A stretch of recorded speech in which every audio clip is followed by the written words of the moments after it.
After a lifetime of researching the dynamic and enigmatic world of light entertainment, I've decided to ditch my notebook and meet the people who inspire me.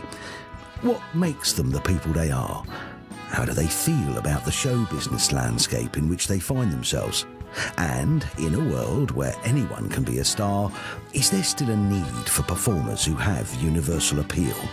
Come with me on a journey of discovery as I get a unique insight into Britain's favourite stars with a little help from my glamorous assistants. Yeah, well, I say glamorous, more like hazardous. And of course, we'll have a bit of fun along the way. Comedian and ventriloquist Steve Hewlett shot to fame in 2013 when he wowed both the judges and crowd on Britain's Got Talent with a little help from homemade puppets of Simon Cowell and Sanita. By this time, Steve had already tasted success, becoming the new voice of educating Archie, paying homage to the great Peter Brough. First in 2006 on the request of Sir Terry Wogan, and then for the critically acclaimed play in 2012, based on the life of the popular 50s Vent. I was interested to hear from the voice behind the characters and get his take on the future of this ancient art form. Ladies and gentlemen, Mr. Steve Hewlett. Britain has enjoyed a rich legacy of Vent acts over the past 60 years, from Peter Brough to Ray Allen, Roger de Courcy, Keith Harris and others. Who were your idols growing up? When I started learning to be a ventriloquist, there was the TV talent show called New Faces in 1987, and I was 12 years old. I watched that show, and there was a ventriloquist called Jimmy Tamley on that show, and he taught me to be a ventriloquist. I knocked on his door the day after he won the grand final and asked him if he'd teach me. He started giving me lessons, and then I became his roadie. I roadied for him for 10 years. But just in the late 80s, early 90s, there was a ventriloquist in England called Ron Lucas doing a TV show over here. And he's from Los Angeles. And Ron Lucas had Scorch the Dragon, great puppet, and Buffalo Billy were his main characters. And he's the one who inspired me as well. So there's Jimmy Townley, Ron Lucas, and Keith Harris, who we recently lost, Keith and Orville. So those three were my big inspirations when I started. The art of throwing your voice is difficult to master. When was the first time you realised you had this specific talent? I started to learn as soon as I saw Jimmy Tamley on the TV talent show. I went straight up to my room and took out my hand and started practicing in the mirror. A, B, B, C, C, D, D, E, E, F, F, G, G, H, H, I, J, J, K, K, L, L, M, N, N, N, O, O, P, P, Q, Q, R, R, S, S, T, T, U, U, V, V, W, W, X, X, Y, Y, Z. Good night. So that's how I started learning, by doing the alphabet. And I went down to show my parents probably a few days later, and they said, you're quite a good ventriloquist for age 12. And my technique was there almost from the beginning. So I just worked on that technique and then the diction of the letters and the words. And then Jimmy Tamley, he gave me a lot more of the more difficult lessons, which was mainly taking the show on the stage and dealing with hecklers and working different venues. So it takes a lot of components really to be a ventriloquist. You have to learn the technique, then you need to learn a bit of comedy, and writing material is difficult. And then you have to be a good puppeteer. So all those components make a good ventriloquist act, and trying to be as an original as possible. So yeah, the technique came at age 12, at 12 and a half. And from that early age, I actually became quite technically proud of my technique. You know, it's quite good from an early age. Now, in terms of big breaks, I guess the biggest was Britain's Got Talent in 2013. What were your previous thoughts on the show and reality television as a whole? Being a professional ventriloquist for 20 years when I done the show, it was difficult to go on Britain's Got Talent for that reason, because they can make or break you. If the judges actually said something bad about a professional act, then the agents they've worked for the last 20 years might stop using you. If they say something really good, then you might get more work. I was very lucky when I went on the show and I got into the semi-finals, and then I made it into the finals, and it went my way, which was, I took a huge risk on the show. So really, as a professional, you're looking at it kind of as an amateur show, but now you see a lot more professional acts. A lot of my friends go on the show, and you see them do really well, and you get one, maybe two or three of them in the final. But it is a big risk for a professional act to take. Is there a stigma around being connected to a talent show? I think there is, because you're competing with other people, and then I came fourth on the show. I joke about that even 5 years later, but I'm not bitter at all. I love the fact that I've done the show, because it launched me further up the ladder, and it opened a lot of doors for me. But there is a stigma, I think, because if you don't win the show, they don't think you're good enough. But if it was a show for ventriloquists and I came fourth, I would have been more upset. So, because as a ventriloquist, you're going to want to be the best, So competing with singers and dogs and children and stuff is really difficult to compare those acts. A singer singing Nessun Dorma, or a magician that's just made the studio disappear. They're completely different acts. If you're telling jokes and you've got hand up puppets, they've got to be good puppets, and they've got to be funny jokes as well. So you have to be completely different. So the stigma really is, you can wash away the stigma by actually being innovative and carrying on after the show, which I believe that I've done, sort of doing tours of the country and doing my own theatre shows and making my act stronger. And my act is getting longer and stronger every year that I tour. So it's definitely helped me. So if there's a stigma or not, it's kind of fading away where my act is concerned. Now, this wasn't your first brush with entertainment, as in 2006, the late great Terry Wogan commissioned you to write and perform a tribute to Peter Brough. What sort of accolade was that, and what are your memories of Wogan? I only met Wogan on one occasion. It was a book signing, and he was really pleased that Archie Andrews was coming back. Archie was bought at an auction for £40,000 in 2006 down here in Sussex, and I was auditioned along with about 5 or 6 other ventriloquists to be the voice of Archie Andrews. And when I told Wogan this at the book signing, he wrote in my book, "To the new voice of Archie Andrews, best wishes, Wogan." We had a very brief chat, but he was delighted. He mentioned it on his Radio 2 show, and he is a legend. He was a big fan of Archie, like a lot of people were. And the Archie Andrews dummy has a lot of history around it, so it created people like Tony Hancock, Bruce Forsyth, Max Bygraves. It made a lot of people famous. So Wogan saw that, he remembered that, and he was pleased that, we were coming back with a show. So I co-wrote a show with Colin Burnett-Dick, who actually owns the dummy, and spent all that money on an expensive piece of wood in some nice clothes. And I was very pleased and really enjoyed writing the show. It's rewriting history, literally. And it was a fun show to do as well. So I wasn't really playing Peter Brough, but I kind of was in a way, because I was the voice and I had Archie Andrews on my knee. But there were people playing Hattie Jakes and Max Bygraves, Harry Seacombe. We played it like it was Peter Brough and Archie on stage in the radio studio, which is just the best year I had, actually, just enjoying a bit of show business. That wasn't my act. It was fantastic to be part of. Did you ever have to make out that you were rubbish at it to stay true to Peter Brough? Very good. Great question there. Did I move my lips? I think I didn't. When I said that I didn't actually play Peter Brough, I'm not an impressionist and I'm not an actor, so I am a ventriloquist. So when I used Archie on the stage, it probably would have been the first time you'd seen a ventriloquist not move his lips when Archie was talking. There was a few jokes backstage when Peter Brough was going on tour with the live show, and Beryl Reid, who was on the show, she played Archie's girlfriend. Peter Brough said to Beryl Reid backstage, "Can I ask you a personal question? When I'm doing the show, can you see my lips moving?" And Beryl said, "Oh, no, only when Archie's talking." And that was one of the lines. And then he said to Max Bygraves, "I'm a bit worried about my lips." He said, "Oh, you'll be fine in Southend next week. The lighting's really bad."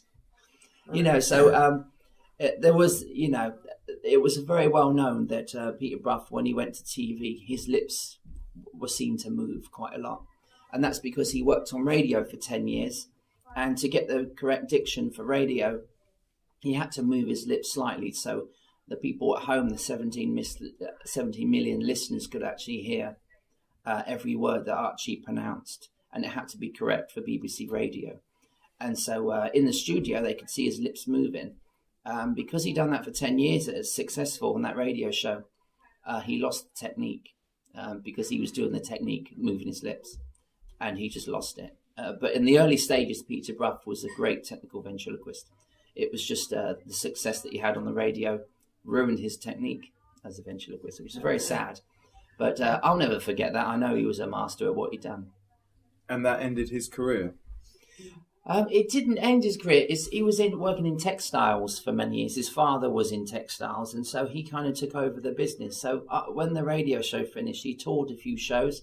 He put on some Christmas shows for the royal family at Windsor Castle, and he booked all their Christmas parties. But then that faded away, I believe, in the 70s, maybe the early 80s. And Archie was retired in the box for about 30, 40 years. So he just retired, really. And then he passed away in 1999. And then Archie was sold at auction 7 years later. So it didn't end his career, but it wasn't great for television. The TV show was cancelled. So I think he made less and less appearances, around the country. But he's still done the live shows, but he didn't do the radio show after it ended. That was it. So, although I think they wanted to transition to television, but once the radio show was over and they saw his technique wasn't that great, people didn't believe Archie was real anymore, and there was no call for it, I guess. Coming into the present day, how have entertainers like Paul Zerdin and Nina Conti helped to put ventriloquism back on the entertainment map? I think YouTube has been a big help bringing back ventriloquism, because you had people like Jeff Dunham, and he had Ahmed the Dead Terrorist, which went worldwide. Jeff has been like a superstar ventriloquist in America for about 25 years. And it wasn't until we put this clip on YouTube, we done a TV special for Comedy Central, that he went worldwide. And then he started touring all over the world in arenas. So Jeff Dunham brought ventriloquism back. Nina Conti and Paul Zerdin has done really well in this country for keeping it on television. And there's great ventriloquists out there. Over in America, America's Got Talent. You had a young girl called Darcy Lynn win last year. She was 12 years old. She was a singing ventriloquist. And 12 years before her was Terry Fator, who was also a singing ventriloquist. And so Paul Zerdin won America's Got Talent. That's 3 ventriloquists over there. And I can't help but thinking, if I didn't do Britain's Got Talent, if I went to America, I wouldn't have come fourth. So, they love them more over there, I think, than they do here. So I believe I was very lucky, becoming fourth. Didn't Paul Zerdin win the Big Talent show in the 90s, which was hosted by Jonathan Ross? Yes. He won Big Talent show 1997 and 1996, and I was on it in 1997, but I didn't come anywhere on the show. So I went away and started writing again. Paul Zerdin, this time he followed me on Got Talent, so he was there a year after me, but he was on America's Got Talent. I believe he didn't want to do Britain's Got Talent because the prize is the Royal Variety Show, and he'd already done it 3 or 4 times, whereas I haven't done the Royal Variety Show, so it was, it made sense for me to go for it. And so he went for America's Got Talent, and he upped the game, which was great, so it's fantastic for him to go over to America and experience that, which is fantastic. Now you're just about to embark on a nationwide tour. Can you sum up the show for us? Last year I started this tour called 30 Years of Talking to Myself, and it's really material I've put together over the years that I've been just been wanting to do for a long time, like new characters. And I'd done a show, Thinking Inside the Box, in 2014, and since then, like the last 3 years, I've actually changed all the material. So I've got a brand new show, which is literally 30 years of my work. And the show is me almost doing about 2 hours on my own. And I'm doing it up in Blackpool for the summer. And I'm doing theatres sort of around the country as well. So every year is different. So you'll see me with Simon Cowell. I've got my main characters, Pongo the skunk. I've got a little dog called Chi Chi. Arthur Lager is the main man, so he's in quite a lot of the show. And I now do the mask routine, which was inspired by Ron Lucas, the American ventriloquist, who came over here 30 years ago. He started that mask routine, and now most ventriloquists do it. I didn't do the routine till last year. When I worked with Ron Lucas 2 years ago in Eastbourne and Basingstoke, we had a little chat about the mask routine, and he said he's starting to make masks to sell to people with certificates, saying where it originally came from. And so Joe Hodgson, who thought up the idea, and Ron Lucas got together and made the mask routine. And I've got a certificate, so I got it from the man himself, really. So I didn't really want to do it, but the mask routine is requested wherever I go. So I have to do it in corporates and on cruise ships. And when I worked with the Osmonds the last 2 years at Christmas, Jimmy Osmond, who was my boss, he asked if I would do the mask routine, so I took it out there. And it's kind of grown in my act. It's still not a long part of the show. It's only 10 minutes. But an hour and 40 minutes is just my own material and new characters. I got some nice new surprises in my show this year. So I'm going to be ending with 2 brand new spots right at the end of both halves. So I like surprising my audiences. And the great thing is a lot of them are repeat people. They come back to see me time after time, which means I've got fans. I didn't think I would ever have fans. It's what Britain's Got Talent has done, so I'm proud of that. And looking back at your career, what is your proudest achievement? I'm very proud of joining the Osmonds on tour, because we went to Canada, we went to America, done 2 years in America at Christmas, and tour in the UK with the Osmonds. I mean, that they're an entertainment legacy, that whole family is. But Jimmy Osmond he was my boss for 2 years, and it's just, working with people like that. BGT opened up those doors. I got to work with Kenny G. I've done 3 gigs with Kenny G, the saxophonist. He's one of my favourite musicians. And we ended that tour at the Royal Albert Hall in 2016. That is one of the most spectacular venues I've worked. And I'll never forget, walking out on that stage. And yeah, it was a very, very proud moment. So I think the Albert Hall and tour in America with the Osmonds, definite highlights. So you've got the tour, but what else is next for Steve Hewlett? Steve Hewlett. I'm a very, very proud dad as well. So I'm mainly trying to be a family man, not going away too much. I've got this brand new show called Arthur Lager's Big Night In, which we're launching in Eastbourne, and we're doing it about 4 times a year. And it's basically a TV show but without the cameras. So this is Arthur Lager and I will host it. We've got a live band. We've got a friend of ours who's going to be fronting the live band. He's called Rich T, and he's a character actor. And his band is called the Hobnobs. So it's Rich T and the Hobnobs. We're going to be doing raffles, and there's game shows. We've got celebrity guests coming down every time we do the show.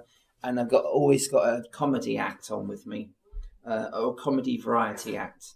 So it's a full 2-hour show with a live dance set at the band with a live band. So this is something I'm concentrating on, is bringing variety back to Eastbourne. And, while I'm doing this, it means I'm home with the children and being a dad and a husband. So it's grounded me, really. I've always wanted to do a regular show in my hometown, so this is what I'm doing.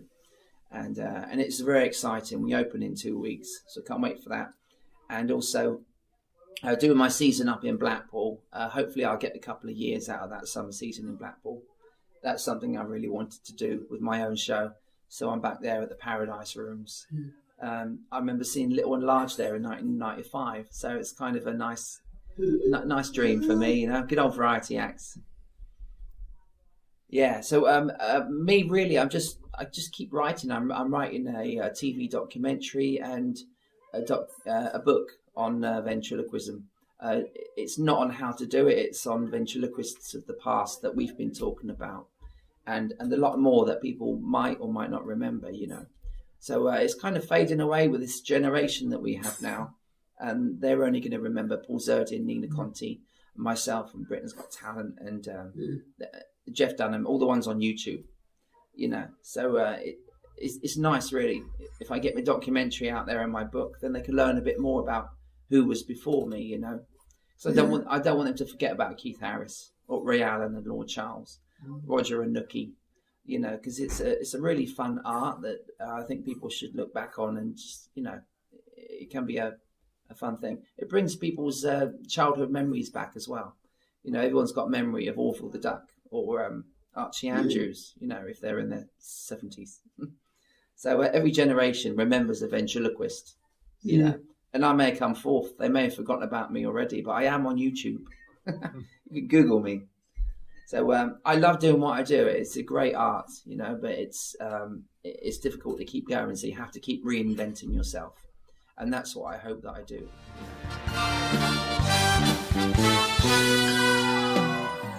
Thank you very much to our guest for being the subject of another Beyond the Title interview. If you like this, why not browse the website and see if there's anything else that takes your fancy. Don't forget to like our Facebook page to receive updates on forthcoming interviews and to see more information about me and what I do. Thanks again, and hopefully see you next time for another Beyond the Title interview.